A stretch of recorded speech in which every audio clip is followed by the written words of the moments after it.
Hey guys, LevelCap here. Today I've got an episode of Sniper Sunday, the series where I'm going to be talking about the recon class, talking about the differences between the semi-automatic bolt-action sniper rifles, and what kind of tactics you can use to sort of get the best gameplay out of your recon class. Now I'm starting off the round with some team deathmatch, and I'll progress into some rush games.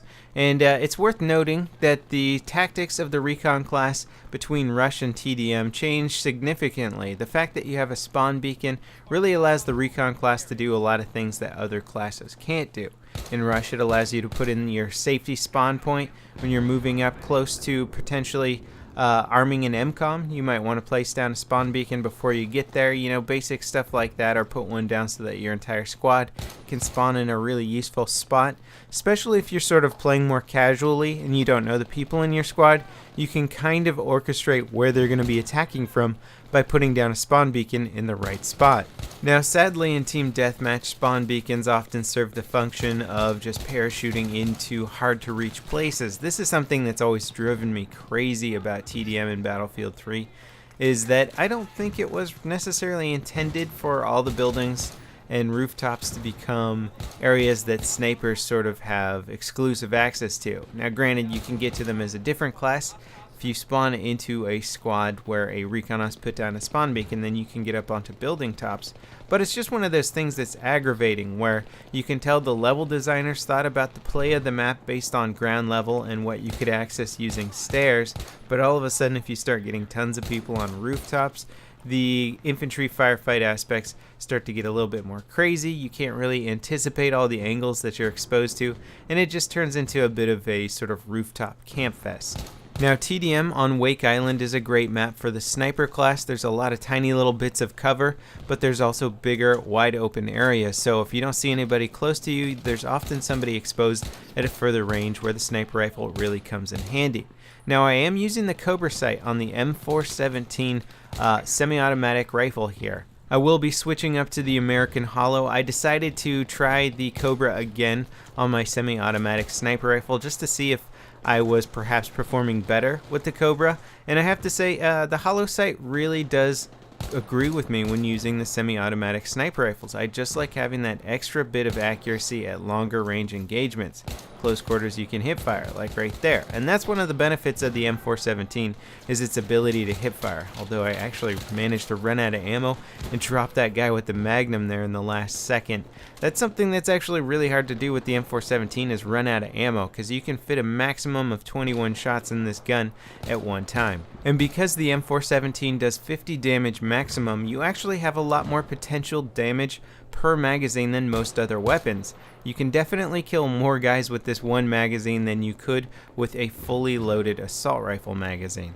Now, I've been working a lot on my recon tactics, trying to get better, trying to be more and more cautious of the minimap. I feel like sometimes I get way too zoned in with the game, and I'm really just listening to the sounds around me and paying attention to what's on my screen.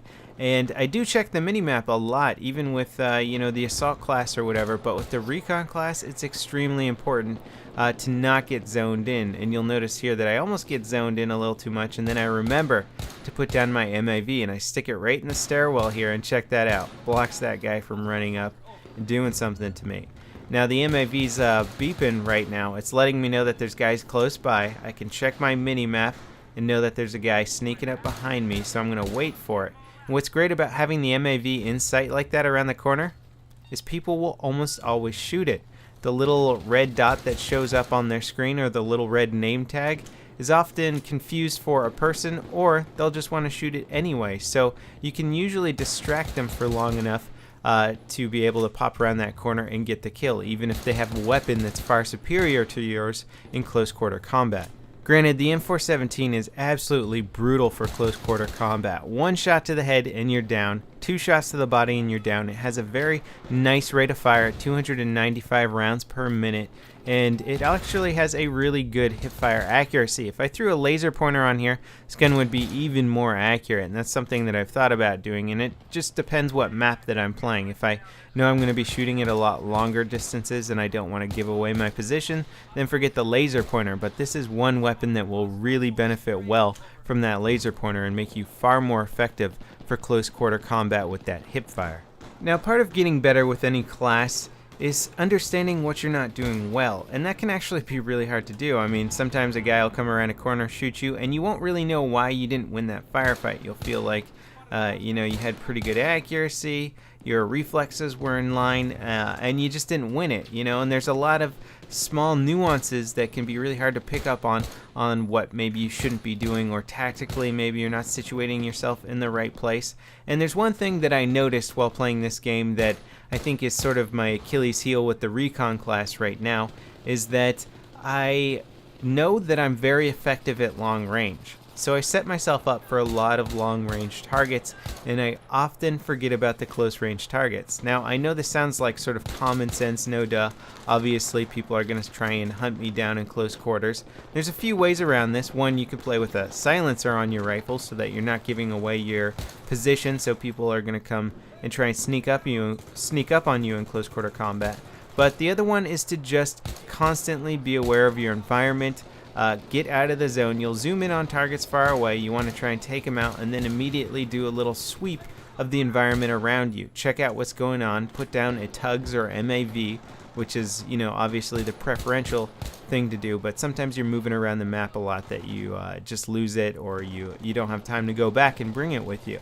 So you just want to make sure you know what's going around you, and you'll check out right here. I'm sort of obsessed with these guys spawning over here, racking up the kills, and I don't even pay attention to the fact that a guy sneaks up behind me and knifes me. Now, regardless of the fact that that guy could have done his teammates a big favor by just shooting me rather than running all the way across the street to knife me, he still snuck up on me. I was zoned in on my targets, killing his teammates, and if I had just done a quick little sweep around, I could have caught that guy, probably expecting to get an easy knife kill and taken him down before he got to me. Now, I've switched over to rush game mode, and this is one that can kind of counter some of my previous points I was making. Oftentimes in rush, you'll feel like you're on the front line, so you don't have to worry about your backside quite so much, so you really can sort of hone in on your targets. But still, it's a good practice to not get too into the zone. People flank you on rush sometimes. They'll sneak around, get behind you, and just unzooming and taking a look around to your left, right, just making sure what's going on your flanks is a really helpful thing to do as the recon class. It's something that I do more naturally as the assault class, using lesser zoomed in scopes. You can even do it while you're ADSing, but with recon, because of your higher zoom ratio, you generally kind of focus in on one area. So just make sure you're panning left, panning right, making sure you know what's going on around you. Alright, let's talk a little bit more about the M417 and how you really want to play with it, what maps are going to do better using this type of sniper rifle compared to other types of sniper rifles. Now, as I mentioned before, it has a nice magazine capacity of 20 bullets, and it has a high rate of fire. 295 rounds per minute puts it in third place for the semi-automatic sniper rifles in terms of how fast it can fire. The SKS, of course, is first place, but it also has a smaller damage output per shot. So this one does 50 damage maximum. Again, that's going to be a one-shot headshot to down somebody, and you're never going to need more than 3 shots at any distance to kill your target. Now, the biggest drawback to the M417 is its base accuracy. Its ADS accuracy clocks in at 0.05, which sounds pretty darn low, but if you're working with a sniper rifle and anything at long range, that's going to be a little bit hard, especially after your first shot. If you're putting 2 shots back to back, your accuracy is going to get lesser and less with each shot. This gun is really designed to be able to switch between close quarter combat, medium range engagements, and occasionally long range targets. Again, you're just not going to have the kind of accuracy that you might want from this weapon for your longest range targets. Now, if you still want your semi-automatic platform but you want a slightly more accurate rifle, the M39 is a great alternative to this one. It shoots more accurately, it has a smaller clip size, but it's just going to be better for longer range targets. And that's what's great about Battlefield 3, is once you start to understand the weapons, the way they perform, you can really pick a gun that's going to suit exactly what you want to do or how you want to play the game. So that wraps it up for this episode of Sniper Sunday. On closing, I just want to remind everybody, remember to keep checking your close quarter surrounding environments between ADSing. Don't stay ADS too long. Make sure your surrounding environment is safe before you start going for the long range targets. Ideally, you want to take out your targets at range with the recon class, but you got to make sure your close quarters is safe. So thanks for watching, guys, and I'll see you next time. This is LevelCap signing off.